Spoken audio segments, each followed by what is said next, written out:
আমরা সবাই ভাবি, ইস, যদি জীবনে কোনো কষ্ট না থাকতো, জীবনটা কতই না সুন্দর হতো। কিন্তু ভেবে দেখুন তো, যে আশ্রয়কে আপনি আঁকড়ে ধরে আছেন, সেটাই কি আপনাকে উড়তে বাধা দিচ্ছে না? রিস্ক নিতে ভয় পাওয়া স্বাভাবিক, কিন্তু সেই ভয়ের ওপাশেই যে আসল জীবন অপেক্ষা করছে। আজকের ভিডিওটি দেখার পর আপনি আপনার সংগ্রামকে আর ভয় পাবেন না, বরং ভালোবাসতে শিখবেন।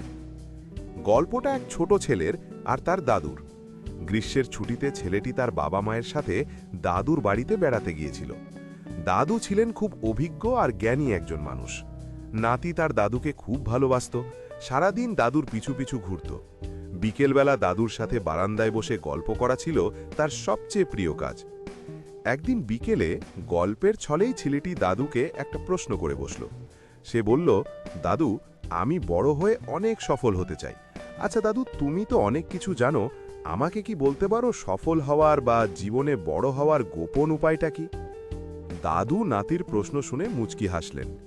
তিনি মুখে কিছু না বলে নাতির হাত ধরে সোজা নিয়ে গেলেন বাড়ির কাছেই একটা নার্সারিতে।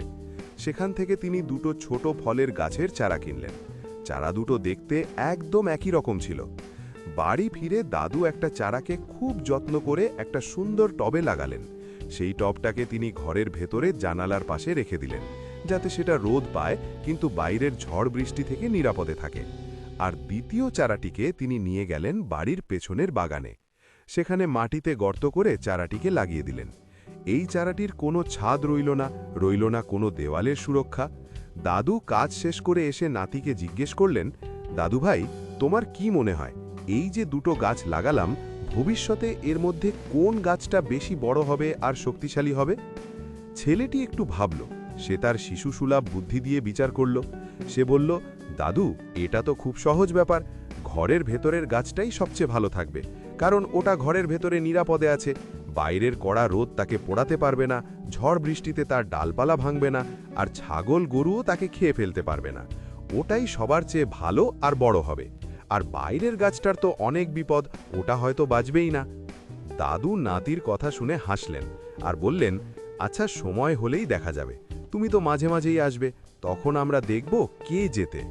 এরপর ছুটি শেষ হলো। ছেলেটি তার বাবা মায়ের সাথে শহরে ফিরে গেল। পড়াশুনো, স্কুল আর খেলাধুলার মাঝে সময় কাটতে লাগলো। দেখতে দেখতে 4টে বছর পার হয়ে গেল। ছেলেটি এখন একটু বড় হয়েছে, তার বোঝার ক্ষমতাও বেড়েছে। 4 বছর পর আবার সে দাদুর বাড়িতে বেড়াতে এলো। এসেই তার মনে পড়ল সেই গাছ দুটোর কথা। সে দৌড়ে দাদুর কাছে গেল, বলল, দাদু, মনে আছে 4 বছর আগে আমরা দুটো গাছ লাগিয়েছিলাম এবং আমি তোমার কাছে সফলতার উপায় জানতে চেয়েছিলাম? তুমি কিন্তু তখন কিছুই বলনি। আজ তোমাকে বলতেই হবে। দাদু বললেন, অবশ্যই বলবো, তবে চলো আগে আমাদের লাগানো গাছ দুটোর অবস্থা দেখে আসি। দাদু নাতিকে নিয়ে প্রথমে ঘরের ভেতরে গেলেন। জানালার পাশে এসেই টবটি এখনও আছে। গাছটি 4 বছরে বড় হয়েছে, তাতে কিছু পাতাও গুজিয়েছে।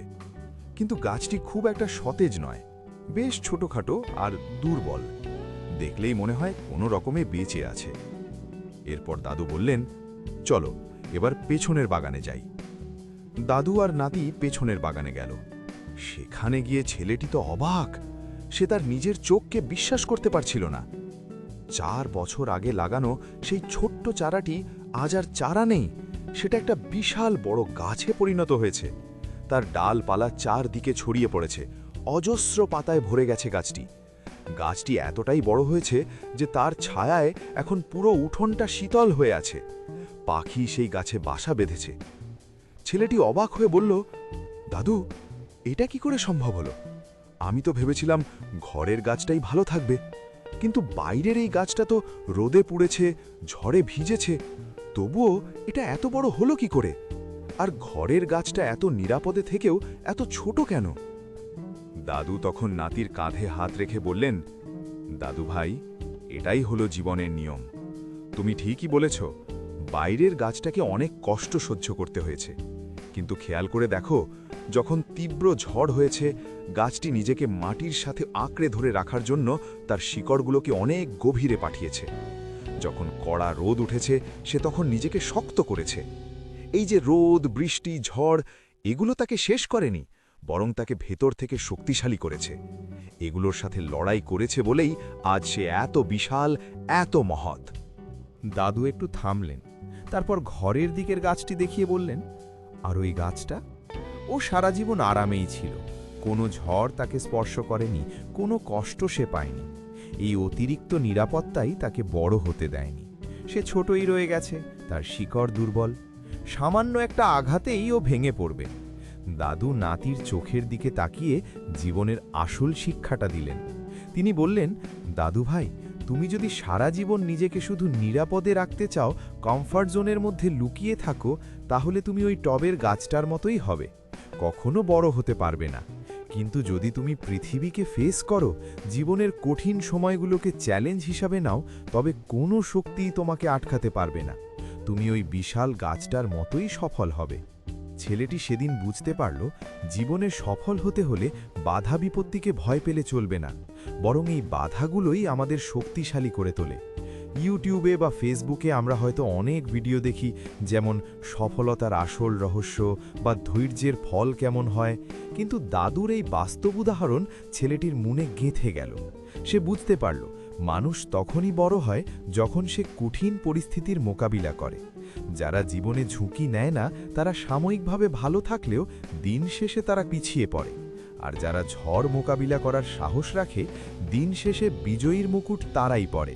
তাই বন্ধুরা, আমাদের জীবনটাও ঠিক ওই গাছের মতো। সমস্যা বা বিপদ আসা মানেই শেষ হয়ে যাওয়া নয়, সমস্যা আসে আমাদের শিকড়কে শক্ত করার জন্য। আপনি যদি এখন কোনো কঠিন সময়ের মধ্যে দিয়ে যান, তবে হতাশ হবেন না। মনে রাখবেন, প্রকৃতি আপনাকে তৈরি করছে ভবিষ্যতে বিশাল কোনো সাফল্যের জন্য। নিজেকে ঘরের কোণে লুকিয়ে না রেখে সাহস নিয়ে বেরিয়ে আসুন। পৃথিবীকে জয় করার শক্তি আপনার ভেতরেই আছে। এই গল্পটা যদি আপনার মনের ভেতরে একটুও সাহস জাগিয়ে থাকে, তাহলে ভিডিওটিতে একটা লাইক দিতে ভুলবেন না। আপনার একটা লাইক আমাকে নতুন গল্প নিয়ে আসার উৎসাহ দেয়। আর আপনি কি চান এমন জীবন বদলে দেওয়া গল্প আরও শুনতে? তাহলে দেরি না করে এখনই সাবস্ক্রাইব করুন আমাদের চ্যানেল ভালোবাসার গল্প। পাশে থাকা বেল আইকনটি বাজিয়ে দিন, যাতে আমাদের পরিবারের একজন সদস্য হয়ে যেতে পারেন। দেখা হবে পরের ভিডিওতে। ততক্ষণ ভালো থাকুন, নিজের যত্ন নিন এবং লড়াই চালিয়ে যান। ধন্যবাদ।